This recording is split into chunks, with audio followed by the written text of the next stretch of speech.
Hey folks, welcome in. My name is Michael Drohan, and while I usually run a YouTube channel focusing on my story of living with multiple sclerosis since 2004, I wanted to take today to tell my story of Hurricane Katrina, 2005. As you may or may not know, may or may not realize, really, 2025 marks 20 years since Hurricane Katrina hit New Orleans and in the United States in what is one of the worst, if not the worst, natural disaster, and especially the worst humanitarian disaster that America has ever experienced.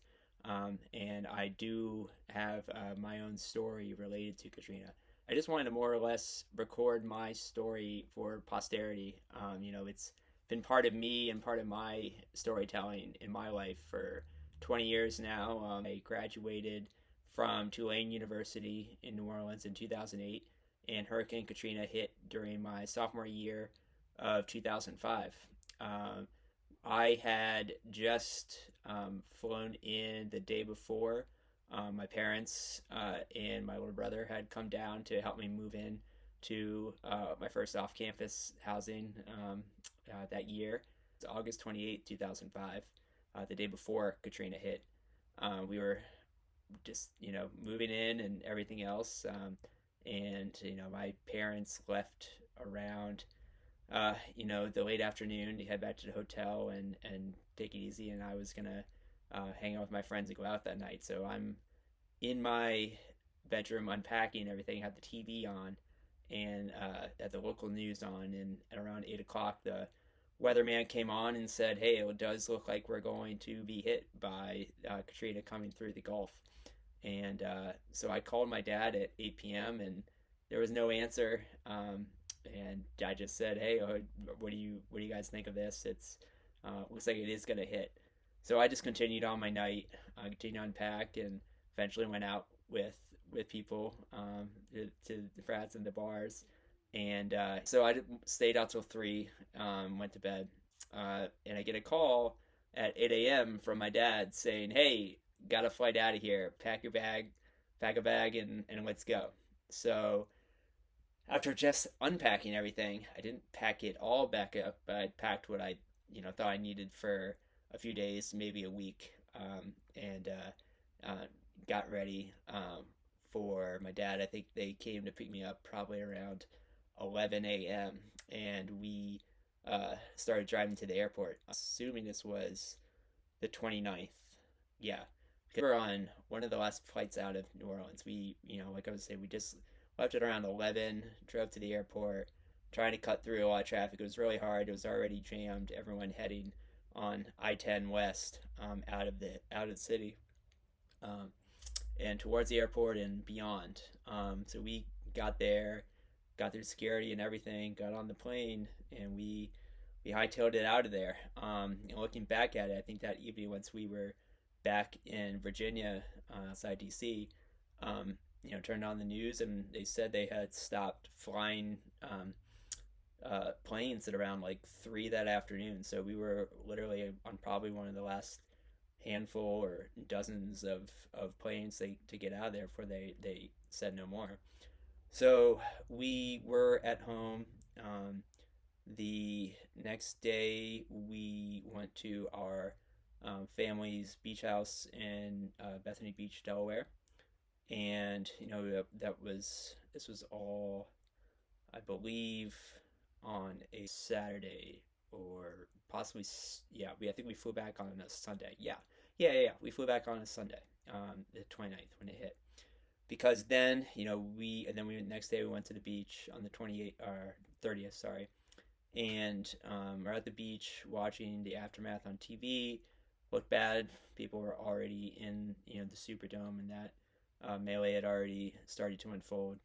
And then Tuesday the levees broke, and that's when my heart just sank for the city, watching it inundated with all the floodwater and just countless lives lost and people it um lives upended. For mine, you know it was immediately, well, shit, what am I gonna do? I'm part of New Orleans too, and I was, obviously very thankful, and I know very privileged to have been able to get out of there in the way I had and watch it unfold on TV. Um, but nevertheless, I lived there and attended school there, and it was everything up in the air. What were the next steps? Um, so I think as Tuesday unfolded, probably, because it was really that morning, the overnight to the morning, seeing how the city had just really started to become inundated with the levees breaking. I believe it was Tuesday afternoon we started to jump into action. My dad is a very practical guy, and works through things quickly as a businessman. So we jumped into action of me thinking of colleges and um, what calling around places to see what they were doing and if I would be able to go somewhere for the foreseeable future. I guess the next semester, since it was you knew immediately you weren't. It was New Orleans is not going to be back to normal the next week. It was totally different plane now. So I called around a few places. I first called George Washington University in DC since I was from there. And when I called them, they didn't really have things on their radar yet and have a plan thought through, or how they were going to handle things. They just weren't ready to do anything or accept people. After that, I called Georgetown. There was talk that they, as a Jesuit university, were only accepting kids from Loyola of New Orleans, kind of that Jesuit network. But I called anyways. I think, they, in so many ways, said they couldn't take me. Um, and I think from there, I called UVA, University of Virginia, and like almost immediately, it seemed like they were signing me up for classes over the phone before I even said, "Well, like, yeah, I'm committed to going there." Um, so I did. I chose to go to UVA that semester, and um, which was such a wild experience, in a sense of, okay, this is where I went to Tulane in New Orleans like last week, and a week after that, I'm down to UVA. Which is such a competitive school, especially for Northern Virginia kids like me to get into. It was, at first they're like, well, it is semi cool that I'm going to UVA now on technicality, but let's see how things go. Obviously not cool under the circumstances, but let's make the most of it. So I went down to UVA, and uh, everyone was super hospitable and getting us set up.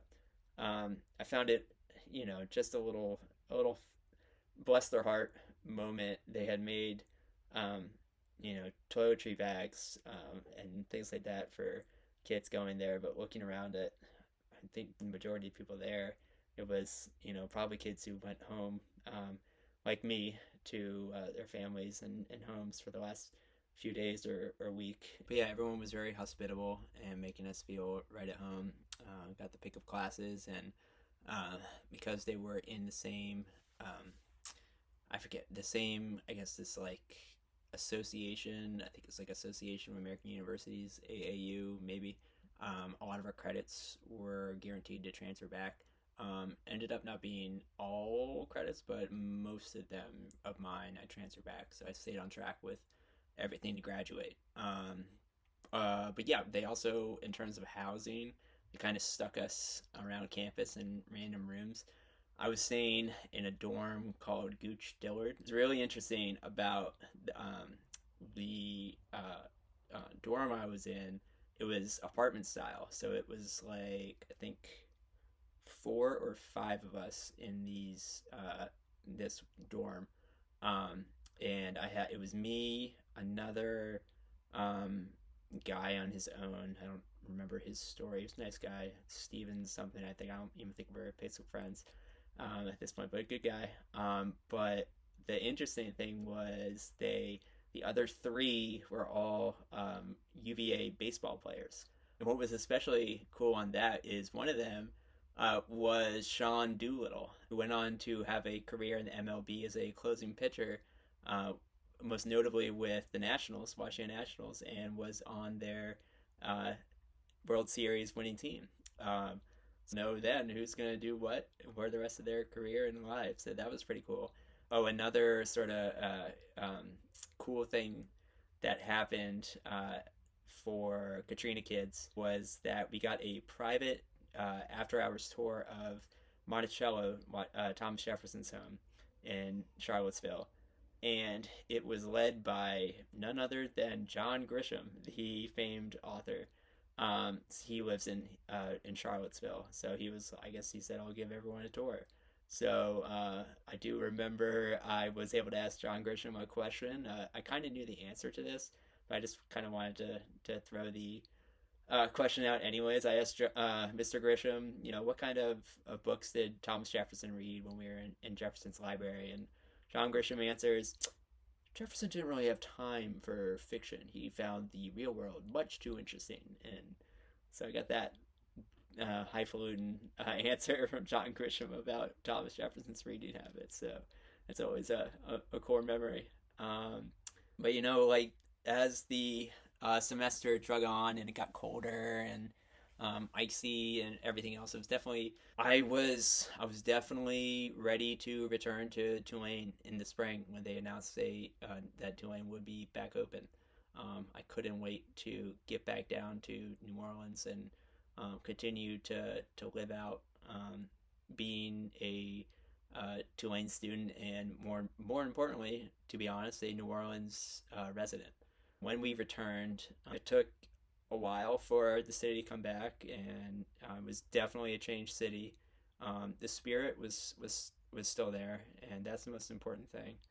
Um, you know, I I guess with this telling of my story, Katrina has always sat with me.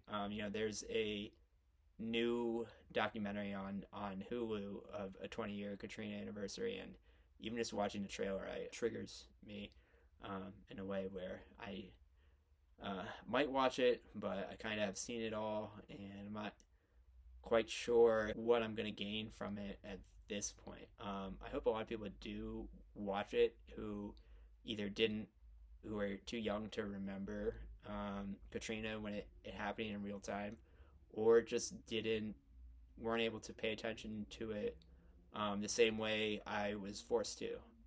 It is such an important moment in our nation's history, and hopefully nothing like it ever happens again. There have been a lot of devastating hurricanes and storms since. Asheville got rocked last year. Florida's always getting rocked, especially what was it, Hurricane Ian a couple years ago. Um, I don't want to turn the this video into a whole different direction, but I fear if I fear when the next big one hits within the next 3 years under this administration with the cuts in funding to FEMA and disregard for government services and employees in what the government provides to its people. Um, we pay taxes for a reason, and we expect because that reason is because we expect certain services from our government to come in and help when something tragic happens. And this was one of those moments, and I don't think the current current administration realizes that, or maybe they realize it, but they are too up their own asses to care. So we'll leave that there. Thanks for listening. Thanks for watching. Be kind to each other. Be cognizant of the world around you, what other people have lived through in their lives, and try not to make assumptions and be a good person and have an open heart and mind to everything around you. That's really the that's what's gotten me through my life. So yeah, take care and thanks for watching.